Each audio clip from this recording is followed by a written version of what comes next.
You were never truly a Porter, my stepmom, Patricia declared, her voice carrying across our family's lavish backyard during the annual reunion.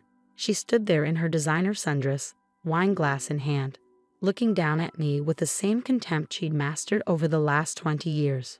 Just a mistake your father made. My name is Olivia Porter, and at 35, I stood in the same garden where I'd spent countless childhood summers, now feeling like a stranger in my own family. The string lights twinkled overhead, casting shadows across the faces of relatives who seemed to relish this public humiliation. Look, my younger half-sister Madison chimed in, pulling out her phone with dramatic flair. We've been updating the family photos. She held up the screen, showing me our traditional family portrait from last Christmas. Only now, my face had been meticulously erased, replaced with an artfully blurred background as if I'd never existed. We're fixing all of them, my other half-sister, Emma, added, her smile dripping with false sympathy. It's better this way, don't you think? More authentic. I stared at the altered photo, my hands gripping my own wine glass so tightly I thought it might shatter. 20 years of family portraits, holiday snapshots, and milestone celebrations, all being systematically erased. The irony wasn't lost on me, they were merely making the photos match what they'd been doing to me emotionally for years. My father stood off to the side, examining his expensive loafers with sudden interest. He hadn't spoken a word in my defense, just like he hadn't for the past 2 decades since marrying Patricia. The successful real estate developer, Thomas Porter, who could negotiate million-dollar deals without breaking a sweat, couldn't find the courage to stand up to his wife when it came to his own daughter. I think that's enough, my Aunt Sarah finally intervened, but the damage was done. The other guests, a mix of extended family and my father's business associates, were already whispering among themselves, their eyes darting between me and Patricia like they were watching a particularly juicy tennis match. I took a slow sip of my wine, letting the cool liquid steady my nerves. You know what's interesting, Patricia? I said, keeping my voice level. You've spent 20 years trying to erase me, but here I am, still standing. Maybe the real mistake isn't who you think it is. Patricia's perfectly Botox face twitched. Is that a threat, Olivia? No, I replied, placing my half-empty glass on a nearby table. Just an observation. And soon, a fact. I turned and walked away, my heels clicking against the stone pathway that led to the front of the house. Behind me, I could hear Patricia already spinning my exit into another example of my difficult personality and inability to accept reality. What none of them knew was that 3 weeks ago, I'd submitted DNA samples to not one, but 3 different ancestry testing companies. The results were due any day now, and they would reveal far more than just my genetic heritage. They would uncover the truth about the Porter family, a truth that Patricia had been desperately trying to hide for 2 decades. As I got into my car, I caught a glimpse of my father watching from the window of his study. For a moment, our eyes met, and I saw something flicker across his face. Was it guilt? Fear? But then he turned away, just as he always had. I thought back to how it all began, the day Patricia entered our lives. I was 15 when my mother died from a sudden aneurysm. She'd been the heart of our family, a warm and vibrant woman who filled our home with laughter and love. Dad was devastated, lost in his grief, barely functioning beyond his work. Patricia appeared at one of Dad's real estate functions just 6 months after Mom's funeral. She was everything my mother wasn't, calculated, status-obsessed, and coldly ambitious. She also came with 2 daughters close to my age, Madison and Emma, who shared their mother's talent for subtle cruelty. The wedding happened quickly, almost frantically, as if Dad were trying to patch the hole in our lives with the first available solution. I still remember standing in my bridesmaid's dress, watching Patricia walk down the aisle, feeling like I was witnessing the beginning of my own exile. The changes started small at first. My mother's belongings disappeared one by one, replaced by Patricia's modern, minimalist taste. Family dinners became formal affairs where I was constantly corrected on my manners, my posture, my choices. My childhood bedroom was redesigned without my input, transformed into a space I barely recognized. But it was the emotional erosion that cut the deepest. Patricia had a way of making every accomplishment of mine seem somehow lacking. While Madison and Emma's achievements were celebrated extravagantly, when I got accepted to Columbia University with a partial scholarship, Patricia merely raised an eyebrow and said, "Well, I suppose that's better than community college." When Madison got into NYU 2 years later, they threw a party for 50 people. My phone buzzed, pulling me from my memories. It was an email notification from Ancestry DNA. "Your results are ready to view." I pulled over into a nearby park, my hands shaking slightly as I opened my laptop. The truth I'd suspected for years was about to be confirmed or denied.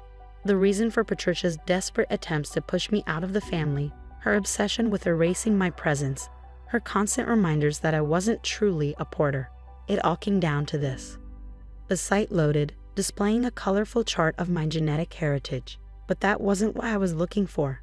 I scrolled down to the DNA matches section, holding my breath as the names appeared. Thomas Porter, no match. The words stared back at me, confirming what Patricia had known all along. My father wasn't my biological father. But there was more. Something Patricia couldn't have known, something that would shake the Porter family to its core. Another name appeared in my close matches. James Porter, 25% DNA shared, uncle. My father's younger brother, the black sheep of the family who disappeared 20 years ago, shortly after my mother's death. The man Patricia had claimed moved to Australia, cutting off all contact with the family. The man who, according to these results, was my biological father. Suddenly, Patricia's desperate attempts to erase me made perfect sense. She hadn't just been trying to push out an unwanted stepdaughter. She'd been trying to hide evidence of a scandal that could destroy the perfect family image she'd worked so hard to create. My phone buzzed again. Another email, this time from 23andMe. Then another from Family Tree DNA. I had covered all my bases, ensuring there could be no doubt about the results. Each test told the same story. I wasn't Thomas Porter's daughter, but I was undeniably a Porter. As I sat there in my parked car, watching the sun set over the city, I thought about the family gathering I'd just left. Patricia's smug declaration that I wasn't truly a Porter had been half right, but not in the way she thought. The truth was far more explosive than anything she could have imagined. I pulled out my phone and dialed a number I'd been saving for this exact moment. After 3 rings, a familiar voice answered. "Olivia? Is it time?" "Yes, Uncle James," I replied, my voice steady. "The results are in. Are you ready to come home?" The silence on the other end was heavy with 20 years of secrets and lies. "They'll try to stop us," he finally said. "Let them try," I answered, thinking of Patricia's face when she realized her perfect world was about to crumble. The truth has a way of coming out, doesn't it? As I ended the call, another text came through from Madison. "Hope you enjoyed the party, fake sister. Don't bother coming to any more family events. We've already taken you off the guest lists." I smiled, saving a screenshot of the message. Soon, Madison would learn what it truly meant to be removed from the family. Patricia's carefully constructed house of cards was about to come crashing down, and I had front row seats to watch it happen. The sun had fully set now, casting long shadows across the park. In the distance, I could see the lights of the Porter family estate glowing like a beacon. They thought they were celebrating my final exile tonight, but they had no idea. This was just the beginning. I started my car, my mind already planning the next steps. Patricia had spent 20 years trying to erase me from the family photos, but she was about to learn a hard lesson. Some things can't be erased, and some secrets refuse to stay buried. The real question wasn't whether I was truly a Porter, it was whether the rest of them deserved to be. 2 days after the disastrous family reunion, I sat in a quiet cafe in downtown Boston, my hands wrapped around a cooling cup of coffee. The morning crowd had thinned out, leaving just a few scattered patrons tapping away on laptops or scrolling through their phones. None of them knew they were about to witness a reunion 20 years in the making. I recognized him the moment he walked in. Though his dark hair was now streaked with silver and lines creased the corners of his eyes, James Porter carried himself with the same easy confidence I remembered from my childhood. He scanned the cafe, and when our eyes met, a smile broke across his face. The same crooked grin I saw every morning in my mirror. "Olivia," he said softly, sliding into the seat across from me. "You look just like your mother." The words hit me harder than I expected. Everyone always said I looked like Sarah Porter, but hearing it from James, my biological father, gave it new meaning. "Why did you leave?" I asked, not bothering with small talk. 20 years of questions couldn't wait any longer. James's smile faded. He wrapped his hands around the coffee cup I'd ordered for him, gathering his thoughts. It's a long story and not a pretty one. I've got time, I replied. And after what happened at the reunion, I think I deserve the truth. He nodded, taking a deep breath. Your mother and I, we never meant for it to happen. Thomas was always the golden boy, the successful one.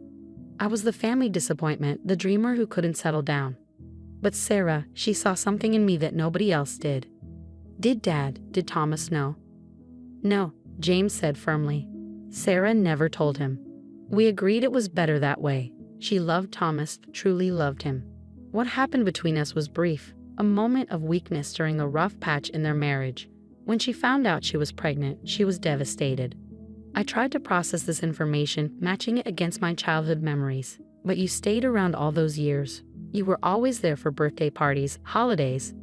How could I stay away? His voice cracked slightly. You were my daughter.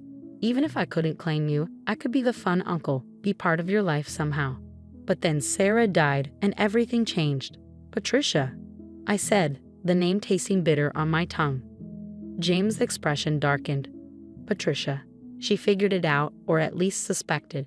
She started digging into old family records, asking questions about Sarah's past. I knew it was only a matter of time before she discovered the truth. So you ran. I left to protect you, he corrected. Patricia made it clear, if I stayed, she'd expose everything. The scandal would have destroyed your relationship with Thomas, tainted your mother's memory. You were already dealing with losing her. I couldn't let you lose everything else too. Before I could respond, my phone buzzed with a text from Madison. Dad's furious about the DNA test. You've really done it now. Freak. I showed James the message. Looks like the results have made it home. He reached across the table, squeezing my hand. We knew this would happen. Are you ready for what comes next? I thought about Patricia's smug face at the reunion. About 20 years of subtle cruelty and calculated exclusion. More than ready. But there's something you should know. I've been doing some digging of my own. I pulled out my laptop, opening a folder of documents I'd been collecting for months. Patricia's not as clever as she thinks. When she started erasing me from family photos, I started looking into her past. Want to see what I found? James leaned forward, his eyes widening as I showed him the evidence. Bank statements, property records, old newspaper clippings, pieces of a puzzle that painted a very different picture of Patricia than the polished society wife she pretended to be. My God, he whispered. Does Thomas know about any of this? Not yet, I replied. But he will. Patricia's been playing a long game, James. So have I. As if on cue, my phone rang, Thomas Porter's name flashing on the screen. James and I exchanged looks. The moment of truth had arrived. Hello, Father, I answered, keeping my voice neutral. What the hell do you think you're doing? Thomas demanded. These DNA tests, do you have any idea what kind of damage you could cause to this family? Funny, I thought I wasn't part of the family. Isn't that what your wife's been saying? Olivia, please, his voice softened slightly. Come home, we can talk about this privately, figure something out. Figure something out? I repeated. Like how you figured things out when Patricia started erasing me from photos? Or when she turned my childhood bedroom into a yoga studio? Or maybe like how you figured things out when she told everyone at my college graduation that I was adopted. You're being dramatic. No, I'm being honest. For the first time in 20 years, we're all going to be honest. I'm at the Liberty Cafe on Charles Street. James is here with me. Come join us. Ring Patricia if you'd like. It's time for a real family reunion. The silence on the other end was deafening. Finally, Thomas spoke, his voice tight with emotion. James is there. My brother James. Your brother, I confirmed. My biological father. But you already knew that, didn't you? Another long pause. I'll be there in 20 minutes, he said, then hung up. James let out a low whistle. You really think he knew? I think he suspected, I said, pulling up another file on my laptop. Look at this. 3 days after Mom died, he changed his will. Everything was left to me, with you named as my guardian if anything happened to him. Then 2 months after marrying Patricia, he changed it again. Suddenly, everything went to Madison and Emma, with me getting a token inheritance. James's face paled. He knew, and he paid me to leave. To protect the family name, I nodded. The great Thomas Porter couldn't have a scandal. It was easier to pay you off and pretend you'd abandoned us. Then Patricia came along with her perfect daughters and her perfect plan to reshape the family in her image. The bell above the cafe door chimed. Thomas Porter stood in the entrance, looking older and more tired than I'd ever seen him. His eyes locked onto James, and for a moment, I saw something pass between the brothers. 20 years of unspoken words and buried truths. "Shall we begin?" I asked, gesturing to an empty chair. Thomas walked over slowly, like a man approaching his own execution. He sat down heavily, looking between James and me with a mixture of fear and resignation. "Patricia?" James asked. "She's indisposed," Thomas replied. "She locked herself in the study when she saw the DNA results. She's been making calls all morning." "Damage control," I said. "She's good at that. But she can't control this, father. Not anymore." Thomas flinched at the word father. "Olivia, please. Whatever you're planning." "I'm not planning anything," I interrupted. "I'm just telling the truth. Something this family hasn't done in a very long time." I opened my laptop, turning it so Thomas could see the screen. His face went ashen as he recognized the documents, evidence not just of his own deception, but of Patricia's careful manipulation of the family fortune over the years. "Where did you get these?" he whispered. "I'm very good at my job, father. Investment analysis isn't just about numbers, it's about patterns. And Patricia's patterns have been very interesting." James leaned forward. "What exactly has your wife been up to, Thomas?" I answered for him. "Shell companies, hidden accounts, systematic transfers of family assets into her name or her daughter's. She's been bleeding the Porter fortune dry for years, positioning herself to take everything. The only thing standing in her way was me, the original heir, the one person who might notice what she was doing. So she had to discredit me," I continued, "make me the family outcast. Convince everyone I was unstable, unreliable, not truly a Porter. And it almost worked, except she got sloppy. She started enjoying the cruelty too much, got too confident. The photo editing was just the final straw." Thomas buried his face in his hands. "I never knew. About the money. I trusted her." "You trusted her with everything except the truth about me," I said quietly. "Why keep paying James to stay away if you trusted her so much?" He looked up, his eyes red. I couldn't face it. Sarah was everything to me, and finding out, I couldn't hate her, even after I figured it out. And I couldn't hate you, Olivia. You were my daughter in every way that mattered. But then Patricia came along, and she made everything seem so simple. "Simple?" James spat. "Is that what you call paying your own brother to disappear?" "I was trying to protect everyone." Thomas shot back. "The scandal would have destroyed us all.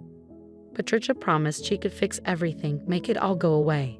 And instead, she nearly destroyed your daughter and stole your fortune." I finished. "Some fix." The cafe had grown quieter, the remaining patrons pretending not to watch the family drama unfolding before them. My phone buzzed in my pocket, probably Madison or Emma, trying to figure out where their father had gone. "What do you want?" Thomas finally asked, his voice hollow. I closed my laptop slowly, considering my next words. "I want the truth to come out, all of it. I want Patricia exposed for what she's done. I want my place in this family acknowledged, not erased. And I want both of my fathers to start acting like fathers." James reached for my hand, squeezing it gently. Thomas stared at our joined hands, something like recognition flickering across his face. "Patricia will fight this," he warned. "She'll deny everything, try to discredit you." "Let her try," I said. "I have copies of everything, the DNA tests, the financial records, the proof of her systematic theft. She can deny it all she wants, but the truth is already out there. The only question is whether you'll stand with me this time or let her destroy what's left of this family." Thomas straightened in his chair, some of his old authority returning. "What's our first move?" I smiled, pulling up a message on my phone. "Actually, that's already taken care of. While we've been talking, copies of everything have been sent to the family lawyer, the board of Porter Real Estate, and every major shareholder. Patricia's probably seeing it all right now." As if on cue, my phone exploded with notifications. Messages from Madison, Emma, various family members, and finally, Patricia herself. "You little bitch, you have no idea what you've done." I showed the message to Thomas and James. "No, Patricia," I said, even though she couldn't hear me. "I know exactly what I've done. I'd taken back my family. The Porter family estate loomed before us, its elegant Georgian facade a monument to old money and carefully maintained appearances. Thomas, James, and I sat in my car, watching Patricia's Mercedes and her daughter's matching BMWs parked in a circular driveway. "They're all here," Thomas said quietly. Patricia's called in reinforcements. I checked my phone. Dozens of missed calls and messages from Patricia, Madison, and Emma. The last one from Madison caught my eye. "Mom's going nuclear. You've ruined everything." "Good," I replied, putting my phone away. "Let's go ruin a bit more." We walked up the limestone steps, Thomas using his key to open the massive front door. The sound of angry voices echoed from his study, Patricia's cultured tones sharp with fury, Madison and Emma's younger voices adding to the chaos. "How dare she?"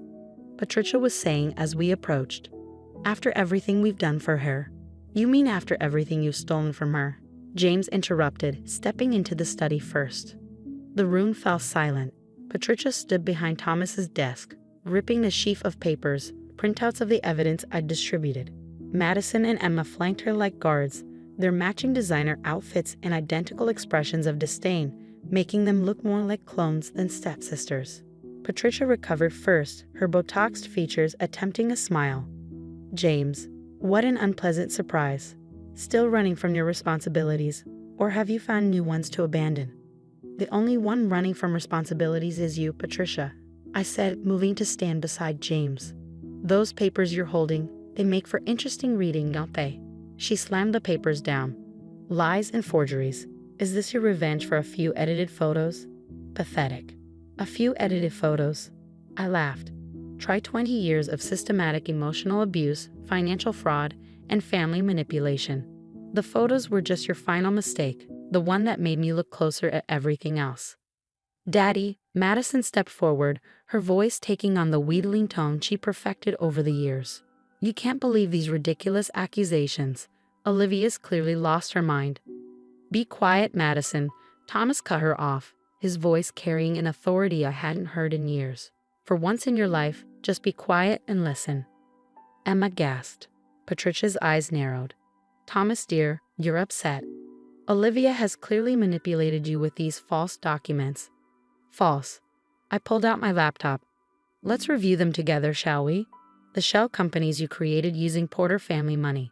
The systematic transfer of assets into accounts controlled by you and your daughters.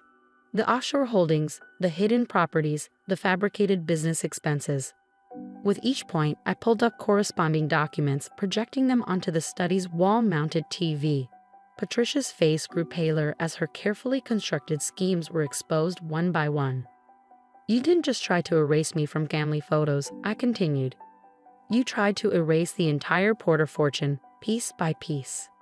How long before you plan to divorce father and take everything?" "That's ridiculous," Emma protested. "Mom loves daddy." "Mom loves money," I corrected. "And power, and control." "Don't worry, Emma. I'm sure she loves you and Madison too, in her way. As long as you stay useful." Patricia moved around the desk, her composure cracking. "You ungrateful little nobody. You think you can come in here with your fake documents and your dramatic accusations." "They're not fake, Patricia," Thomas interrupted. "I've had the family accountants reviewing everything since this morning. Every transfer, every hidden account, every lie. It's all true." Madison turned to Patricia, confusion breaking through her usual sneer. "Mom, what's she talking about?" "What money?" "Nothing you need to worry about, darling," Patricia said quickly. "Your father is just confused." "Like he was confused about my real father?" I asked quietly. "Or was that part of your plan too? Using the truth about James to push me out, knowing father's guilt would keep him quiet?" The room went still. Madison and Emma looked between Thomas and James, realization slowly dawning on their faces. "Wait," Emma said slowly. "Uncle James is my biological father," I confirmed. Something Patricia discovered and used to her advantage. "But you didn't know the whole story, did you, Patricia? You didn't know father already knew that he'd been paying James to stay away to protect the family name. To protect me." Patricia's composure finally shattered. "You think you're so clever, don't you? The poor, neglected stepdaughter, finally getting her revenge.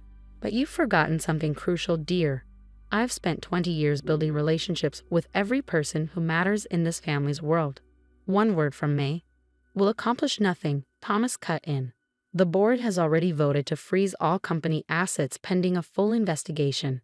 The family lawyer is drawing up divorce papers as we speak. It's over, Patricia. Daddy, no, Madison wailed. You can't do this to us. Us? I raised an eyebrow. You mean you didn't know about your mother's plans?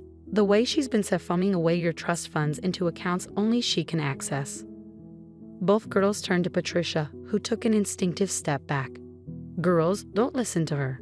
Everything I did was for you. Show them, I told Thomas. He pulled out 2 folders, handing one to each of his daughters. Your complete financial records.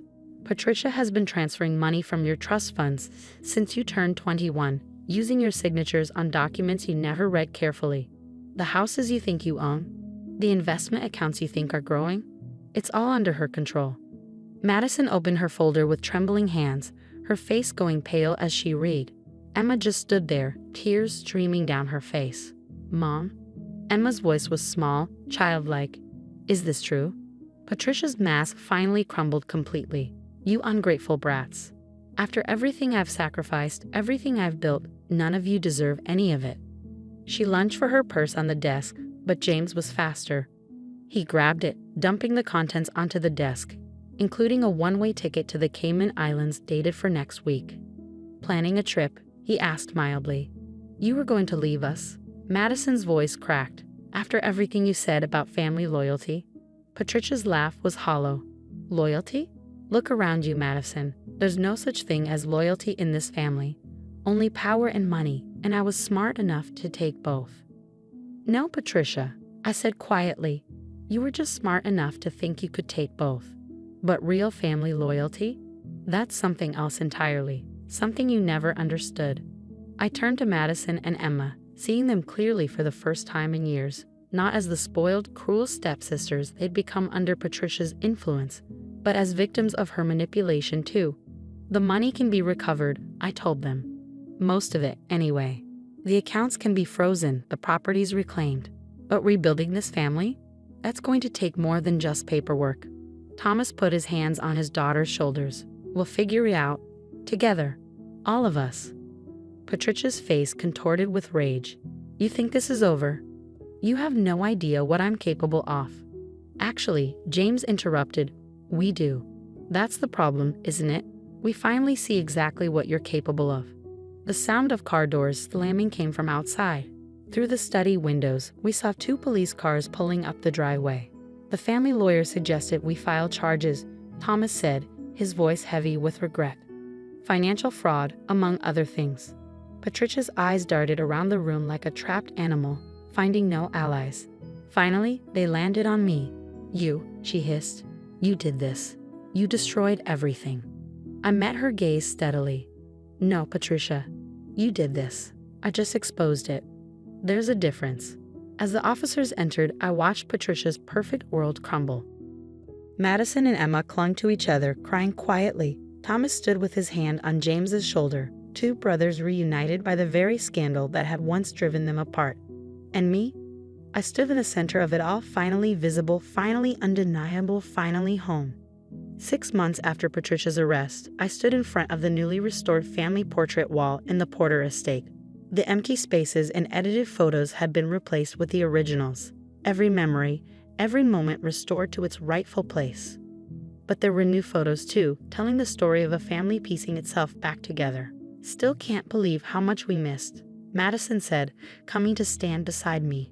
She had changed in the past few months, the polished society princess exterior giving way to something more authentic. All those years right in front of us, and we never saw it.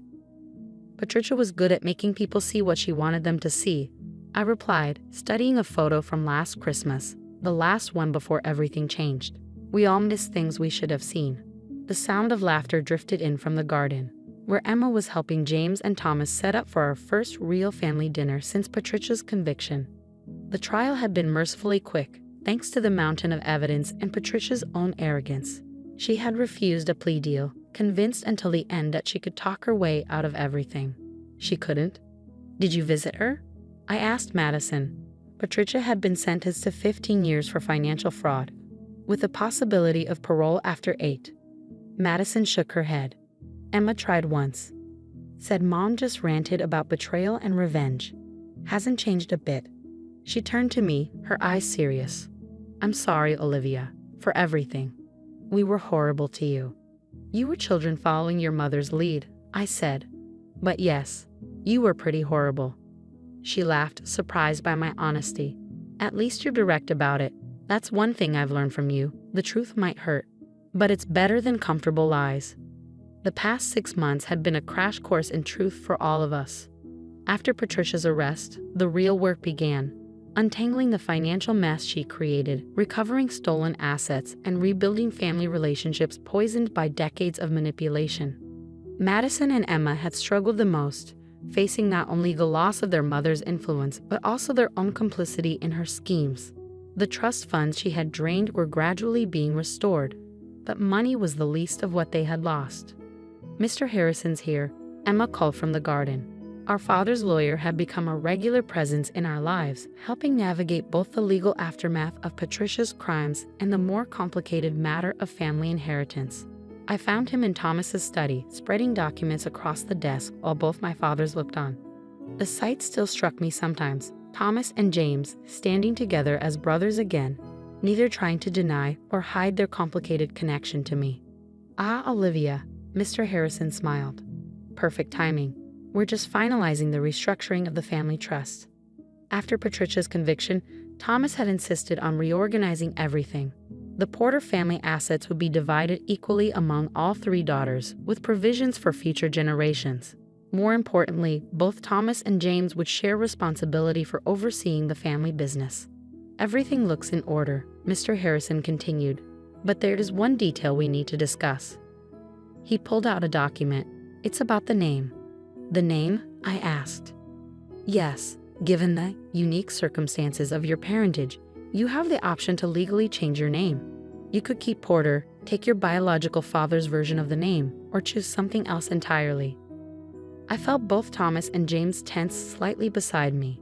This had been the elephant in the room for months, the question of names, identity, and belonging. I'm keeping Porter, I said firmly. I'm the daughter of both these men in different but equally important ways. The name belongs to all of us.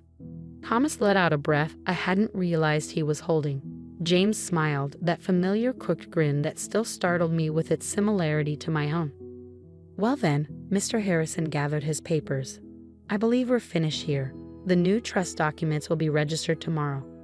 The Porter family legacy is secure, and perhaps stronger than ever. As he left, I heard more cars pulling up outside. The rest of the family was arriving for dinner. Aunts, uncles, cousins, all of whom had needed time to process the revelations about Patricia, about James, about me. We should head out, Thomas said, but I held up a hand. Wait, there's something I need to say to both of you. I turned to face my fathers. For 20 years, this family was divided by secrets and lies.